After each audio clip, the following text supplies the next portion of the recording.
I'm going to put in that animation, I think, Gary, Rev 4 or 5 or 6. We'll see. We're expecting one more guest. Oh, look at this. Bam! Boom! Thunder, Boom. lightning. How amazing is that? How's that, guys? How y'all Perfect doing? timing. Perfect timing. Welcome. We were just about to talk about you, Rick. So welcome to the Yeah, club. my private jet started acting up. I finally got the engines going. But we know one Nice. jet that's never going to fail us, and that's Flight 777, Oh, I folks. love it. Love it. That's awesome. Yeah. Rick is on fire. Bob, how you doing today? Bob is doing great. Thank you. Really excited. Really excited to see what we have to talk about today. I mean, there's plenty of stuff to talk about, and interesting things happening this week as far as high watch for the rapture. Just really excited. Amen. Awesome. Brother Gary, what's going on? Well, I'm doing pretty good, sir. And as always, it's a awesome thing to be with you. And I guess it's men's night, so That's right. I don't know what that means, but it's just us fellas. We're Yep. a few disciples short of 12, but hey, bring it on. That's right. Pete Garcia, welcome to the club tonight. How's it going tonight?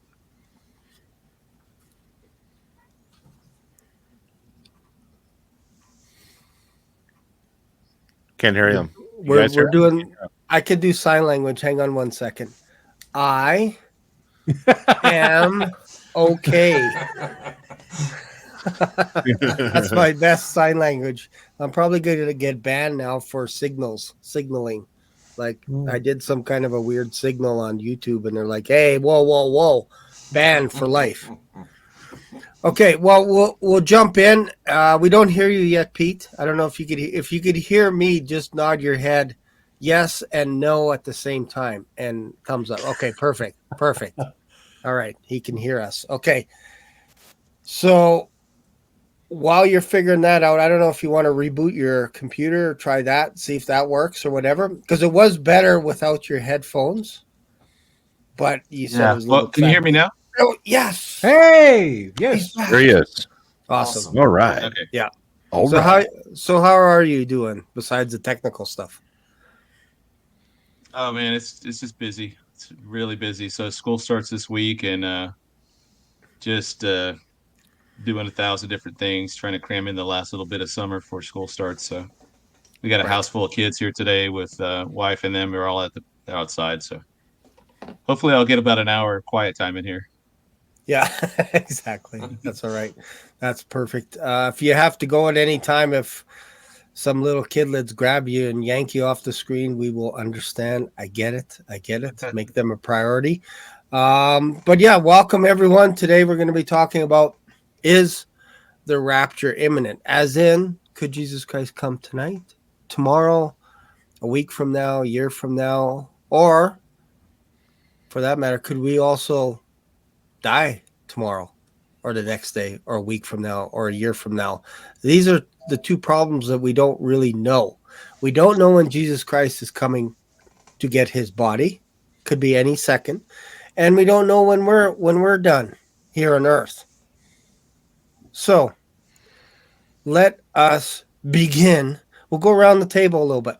So I'll start. I'll share a couple of scripture verses that give us an impression that Jesus Christ could come at any time.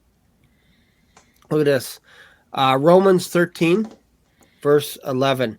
And that knowing the time, that now is the high time to wake out of sleep, for now is our salvation nearer than we believed. The night is far spent, the day is at hand.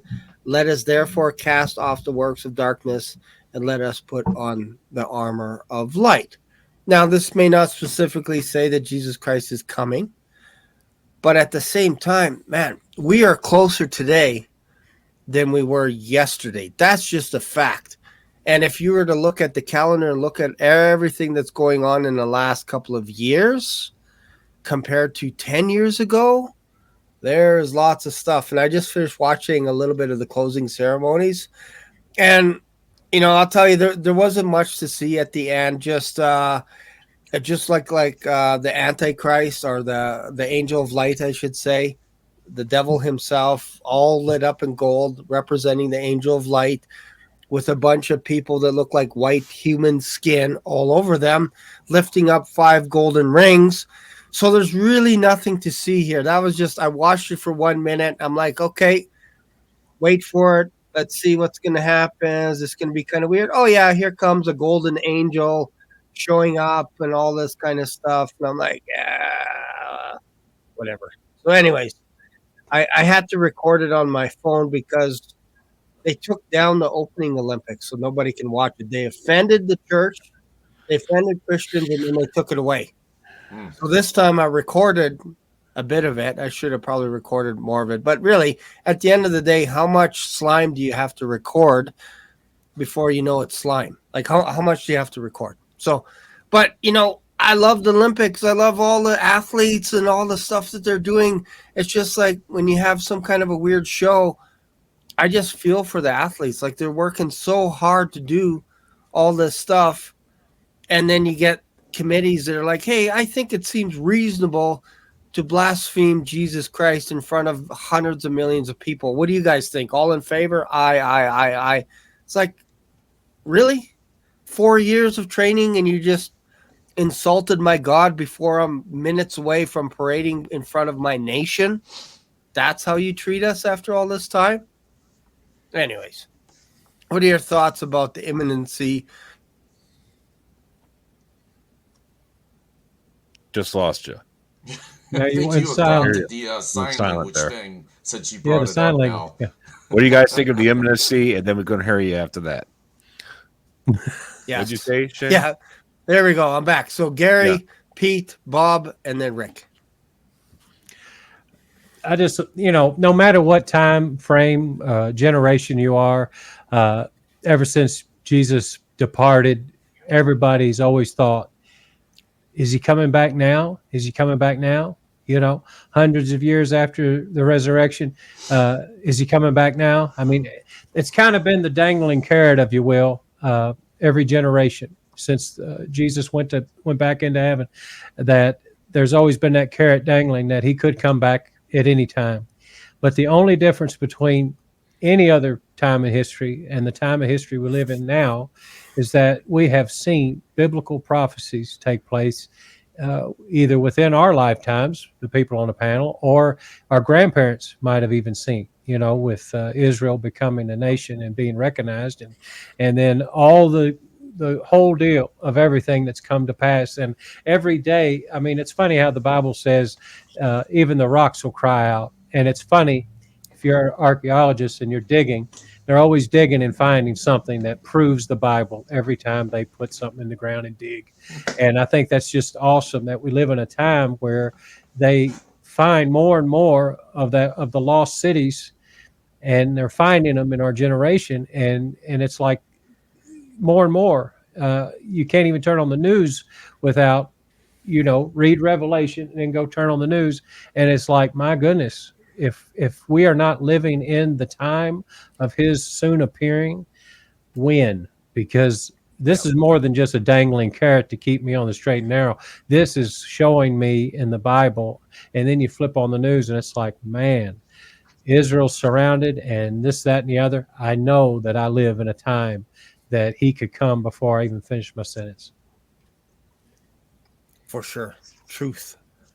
You're just laying the smacketh downeth. Thank you for that, Gary. Pete. Amen. All right. I think I'm muted again. Can you hear me? No, we can hear No, you. We can now, hear no, we can hear you. now you're good. Yeah. Go ahead. What? Yeah. You got it? Okay. You can't. Yeah, you can't hear yourself, I feel- but we can hear you. We can hear you. Go ahead. Okay. Yeah. So I feel like we live in this kind of tension right now in these last days, where on one hand of the extremes you have, just the date setting frenzy, because so many things are happening. We want to apply that to our time right now. And so I've seen this, I haven't been in the prophecy world that long, really, since about 2007. But since I have, I've seen it come at least a half dozen times or maybe more. And people get all hyped up and ready for something. But on the other end of the the spectrum is the other extreme, which is apathy, and that comes about by this normalcy bias that we apply to our lives, thinking that tomorrow is going to be exactly like today is. And so I feel like right now we need to have that healthy balance of being expectant of the Lord's anytime return, but at the same time, uh, being busy about the Lord's work and whatever He has us doing. And so I do think there's some bookends for us that we can look at that maybe marks our generation off uh, differently than any other. And Gary had mentioned the grandparents' generation. Certainly, they would have seen Israel become a nation again. They would have seen everything that led to that. So I think at our end, the book end are those technologies that exceed the book of Revelation. They exceed the things spoken of in the book of Revelation. So Revelation does mention technological capabilities. It doesn't mention specific technologies, but it talks about the capabilities, like the two witnesses being seen from around the world, or the mark of the beast. Well, we've got guys now here, Elon Musk and others, that are wanting to put people on other planets by the end of the decade. You've got the singularity getting close to being, coming about, where we give some type of life to artificial intelligence. You have the post-human movement, where we're looking at moving people beyond human. And once you begin to alter people to that point, I don't feel like they're capable of salvation anymore, because I feel like that's one of the things the mark does to somebody, is it changes the nature of who they are. So I feel like we're at that tipping point, I guess, right now. And I feel far more expectant today than I ever did in, since 2007. Yeah, thank you for that, Pete. I agree with all that. Like, it feels like you couldn't do this when, I don't want to date myself, but back in the Stone Age, you didn't have technology like you did today. Like, you couldn't show everybody all at once, all across the planet. You couldn't do that. Now you can. You can do that today. So that should tell you that that's almost like a stopwatch or a clock in itself to have that ability to happen. So, Bob, what are your thoughts? Well, my thoughts are the things essentially that are right in front of us right now that we're watching in real time. I like watching that stuff. Speak to my friend John, my friend John Boucher. I watch him for that great day, and we text each other a lot during the day. And it gets to a point where I'm looking for three things. One, I'm looking for something that's going to trigger the rapture. Two, I'm looking for a grid down. Or three, I'm looking for nuclear war. All right. Those are three things I'm looking for right now, because all three of them deal with our departure immediately, one way or another. All right. So anything else outside of that really does not get me going. Okay, I've been watching this Cold War crap going on forever. If you've been watching, I've been watching since 2004. Okay, it's still the same since it was in 2004. All right, I started watching back when Assad and all these guys, and before Obama came in and all this stuff like that. So it's like a lot of the same rhetoric. The only difference is now we have more equipment involved. We have equipment positioned involved. Okay, we got some alliances for Iran, Russia, and Turkey. Some other countries are involved. All right, the rhetoric is still there, same rhetoric. So rhetoric doesn't impress me, because if you've been watching the news, I've been watching them, and they're going, "Oh, there's going to be this huge attack 2 days, 3 days from now. Oh, we're putting up a warning. It's going to be any day," and that was like a month ago.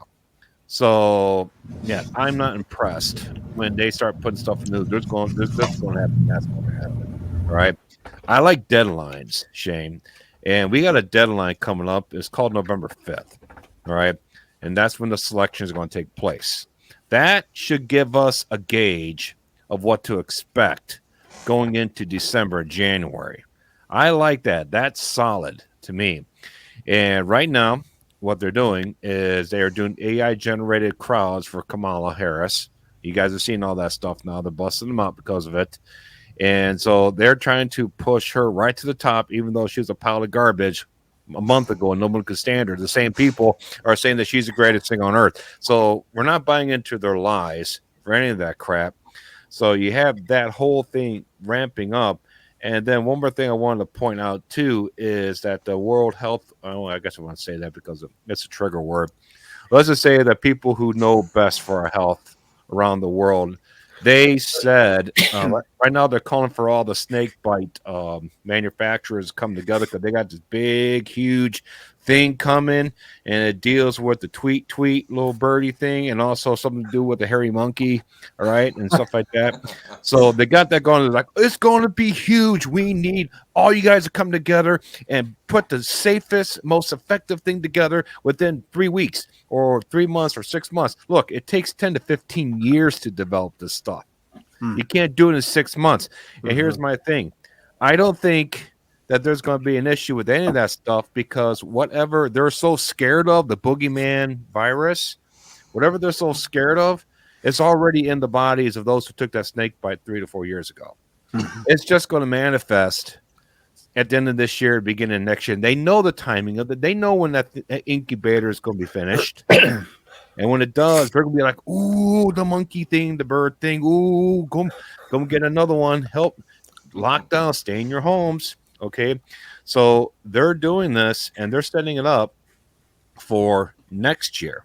And there's two celestial signs, and I'll end with this.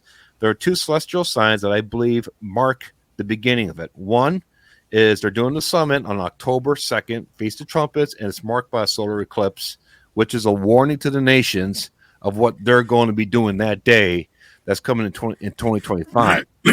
And do you want to guess when I believe they're going to roll out the whole lockdowns for this thing? You want to guess? I'll tell you where I think it's going to be. I think it's going to be in March, once again, just like in 2020, because there is a blood moon that falls on Purim in March. Guess what day? March 13th.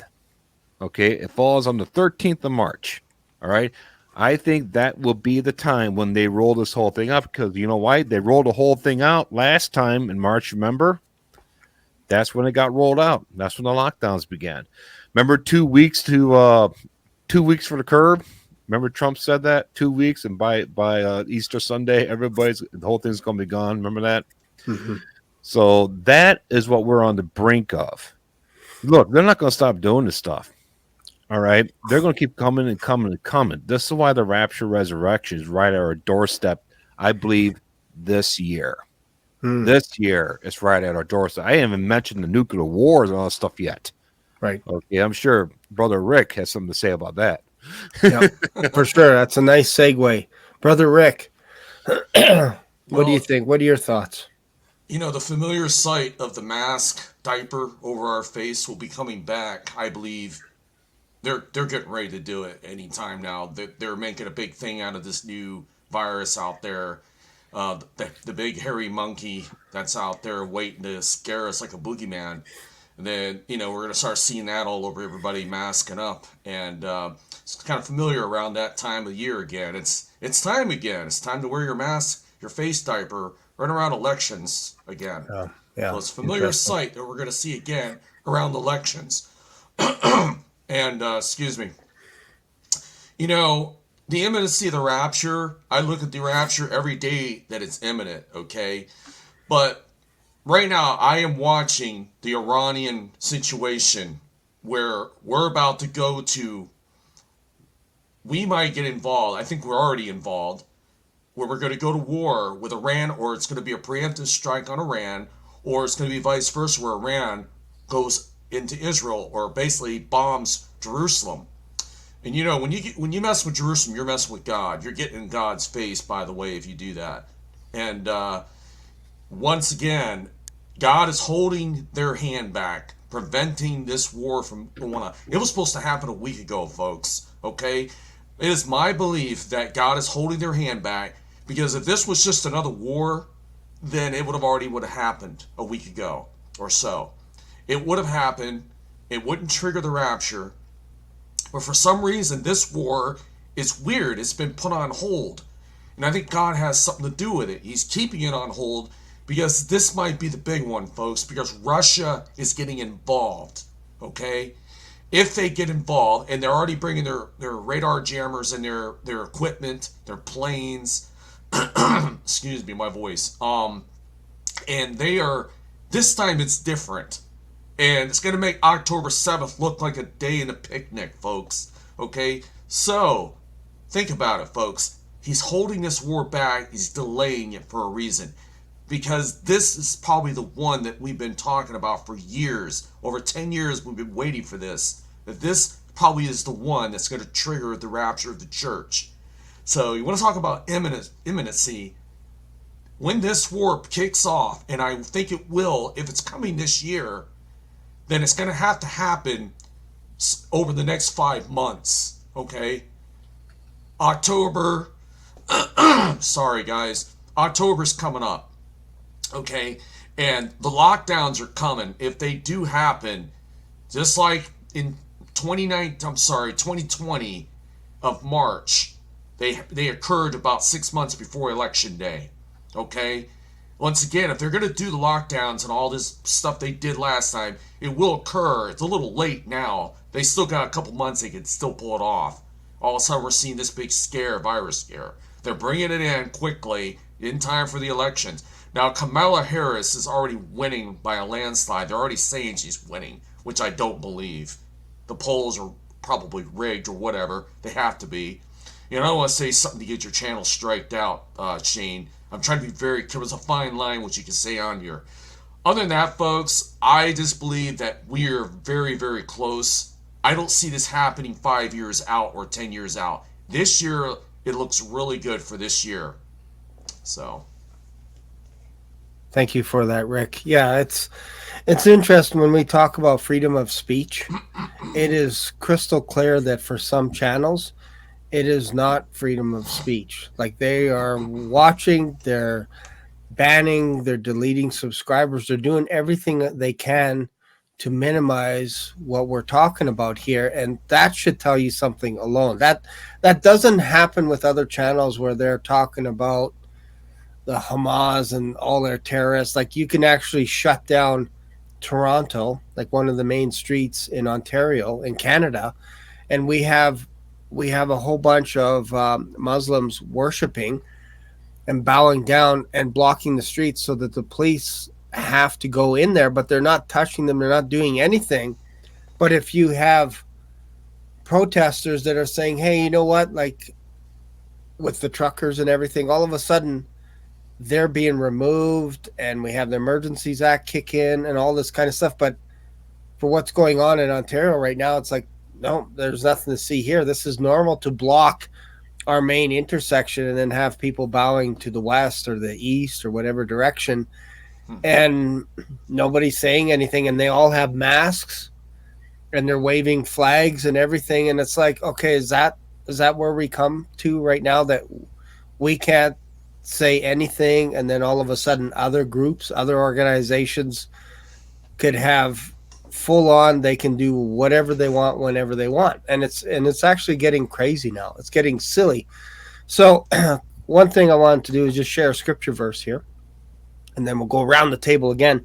So 2 Peter 3 and 4, and I think Pete Garcia probably has this whole epistle memorized. But verse 3, knowing this first, that there shall come in the last days scoffers, walking after their own lusts, and saying, where is the promise of his coming?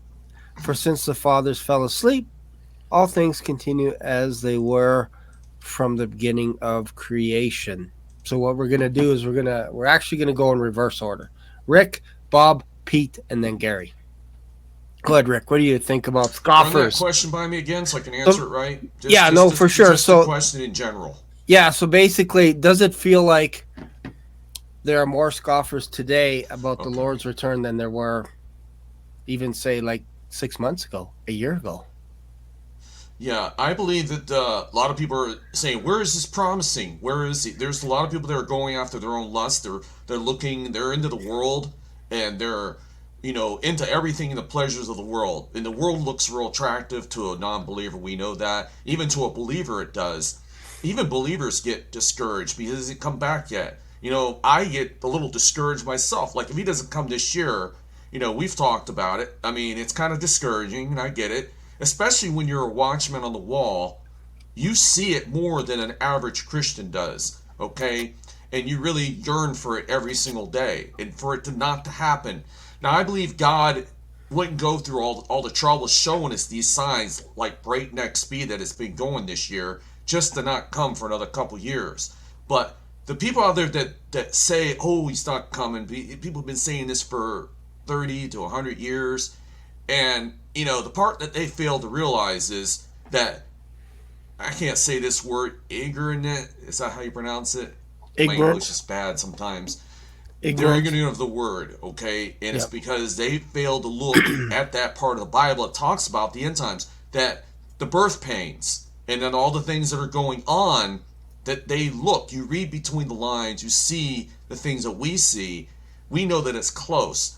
Now, they're not seeing that. It's like highlighted, grayed out for them. And they just say, well, generally this stuff's been going. We've always had earthquakes, we've always had wars. Okay, what's the difference, And these guys over here, these guys think it's coming like us. They're probably saying, well, these guys think it's coming quickly. They're magnifying it like crazy, saying, hey, it's going to come today. And it didn't come last year. It didn't come the year before. They're setting all these dates and charts and everything. And they start to scoff after that. Even the believers. Now, the non-believers don't believe it at all. They think we're quacko, cuckoo for Cocoa Puffs or whatever. Folks, that's the scoffing world that we live in today. We're laughed at behind our backs because we're saying he's coming. Oh, they're going to disappear. Disappear from what? That's where they're going to be fooled after the rapture, by the way. Folks, that is the deception that's coming on. Satan wants you to believe that. He wants you to be discouraged. He wants you to think that the rapture is never coming, or not at all. You're going to go through the tribulation. I know one YouTuber that me and Bob convinced finally that it comes first, doesn't come in the middle or the after. Even like that, he can make a believer believe that and just lose all the hope and destroy the hope of the rapture coming. It's an imminent event, okay? We are not to be impatient with this event. God is a patient God. We should be patient too, So that's my take on that. I appreciate that. Bob, Yeah. what's your thoughts? Well, my thoughts are simply that, I think about all the Christians. How many Christians are on the planet right now? Was it 1.3 billion, maybe 1.4 now, somewhere in that neighborhood? And half of them are not really true Christians because, Catholics, and I came from 28 years of Catholicism, and I'm sure that I wasn't even born again until after I truly understood the gospel, which was not when I was in Catholicism. So if you do the numbers, we are down to like 200 million people on the planet. And then out of the 200 million people that believe once saved, always saved, okay? And then you go from there to all the ones who are watchmen for the end times, watch for the rapture, the book of Revelation, which most Christians are afraid of. Yeah. So now the number drops down to about 7% or something like that. So now we're probably in the neighborhood of somewhere in the area of 10 to 15 million believers now who are watching, all right, for the Lord's return. And I think that's pretty generous to even say that, because if you get on YouTube, how many people that you see on these channels? Okay, I see like mine has 140,000, and then other channels, bigger channels, I see somewhere in the neighborhood of 500,000, 600,000, and that's globally on YouTube.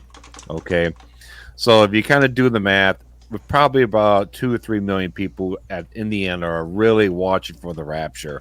Now, I say that because there's only a small, tiny group of us watching that are being mocked and scoffed at, but we're the ones that are sounding the alarm.